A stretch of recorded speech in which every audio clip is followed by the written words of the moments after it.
Hello everyone, स्वागत है आप सभी का जिन मैं 10 चैनल पर। तो चलिए बच्चों, कक्षा 10 के गणित में हम पढ़ रहे हैं चैप्टर नंबर 3 दो चर वाले रैखिक समीकरण युग्म, और इसकी प्रश्नावली 3.1 चल रही है। प्रश्नावली 3.1 का पहला क्वेश्चन कर चुके हैं, तो आज की वीडियो में करेंगे क्वेश्चन नंबर 2।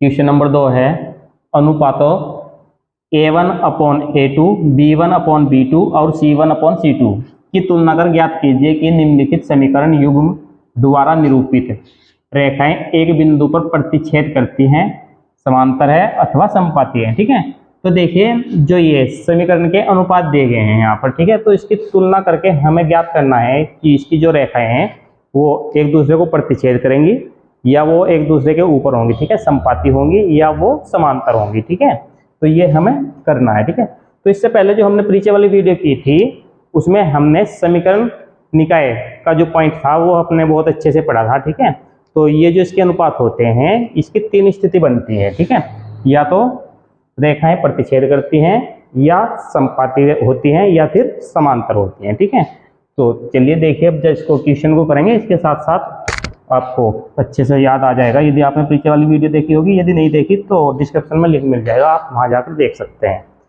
तो नेक्स्ट पेज पर करेंगे क्वेश्चन नंबर 1।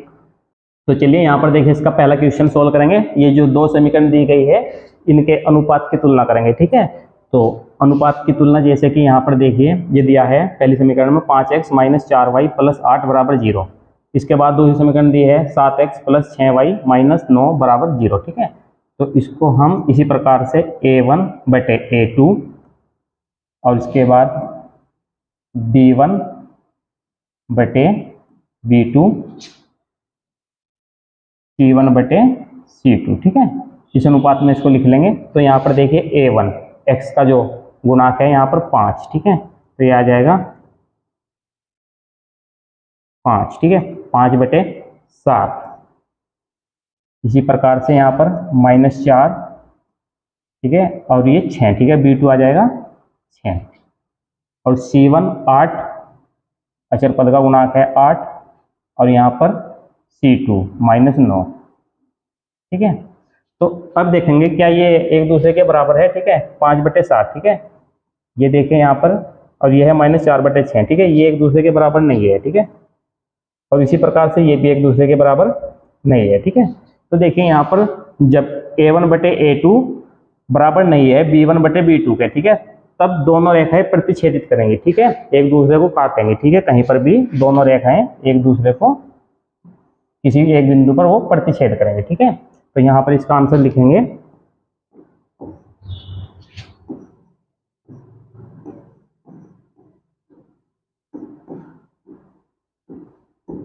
प्रतिच्छेदित रेखाएं। ठीक है,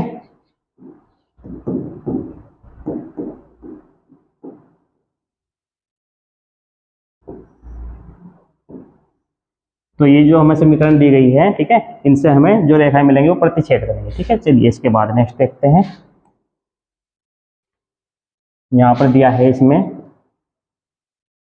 A1/A2, B1/B2 और C1/C2। तो A1 दिया है 9 और A2 दिया है 18।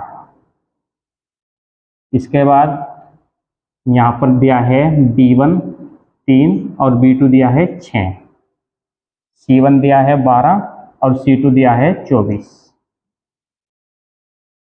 तो देखिए अब इसको काट कर छोटा कर लेंगे। 9 से 18 कट जाएगा, यह आ जाएगा 1/2। ठीक है, 9 दूनी 18। ठीक है, 1/2 आ जाएगा।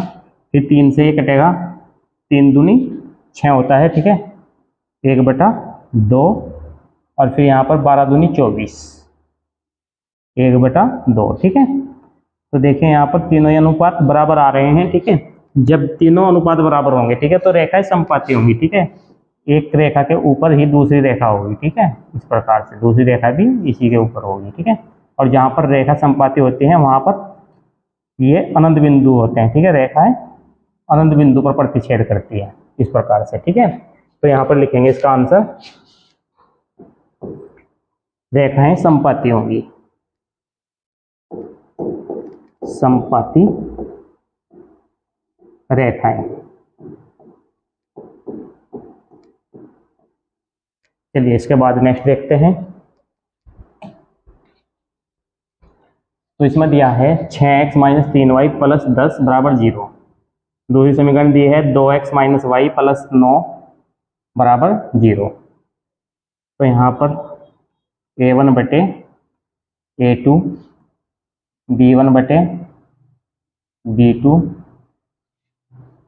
और c1 बटे c2 बराबर 0।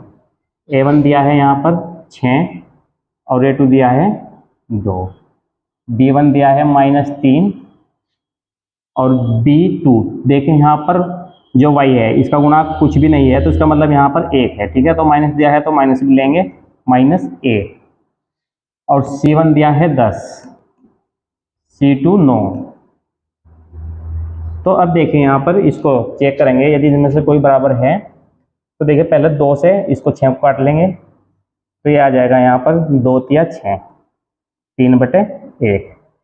इस माइनस से माइनस कट जाएगा, यहाँ पर आ जाएगा ये 3 बटे 1। इसके बाद देखिए ये नहीं कटेगा, ये सेम आ जाएगा 10 बटे 9। तो ये आपस में बराबर है। ठीक है, 3 बटा 1 और 3 बटा 1 ये बराबर है और ये बराबर नहीं है। ठीक है, तो इसका मतलब ये डी b1 बटे b2 बराबर नहीं है c1 बटे c2 के। ठीक है, तब दोनों रेखाएं समांतर होंगी। ठीक है, वो कहीं पर भी प्रतिच्छेद नहीं करेंगी, दोनों रेखाएं इस प्रकार से होंगी समांतर एक दूसरे के। ठीक है, जितनी दूरी इसके बीच में यहाँ पर है, ठीक है, तो हर जगह उतना ही गैप होगा बराबर। ठीक है, वो कहीं पर भी आपस में नहीं मिलेंगी। ठीक है, तो इस प्रकार से, तो इसका आंसर लिखेंगे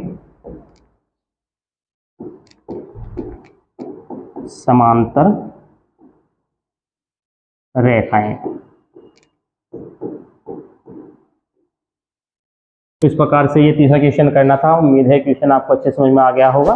यदि ये क्वेश्चन आपको अच्छे समझ में आ गया है, वीडियो पसंद आ रही है, तो वीडियो को लाइक कर दीजिए। यदि आप हमारे चैनल पर नए हैं, चैनल अभी तक सब्सक्राइब नहीं किया है, तो चैनल को सब्सक्राइब कर लीजिए। Thank you for watching.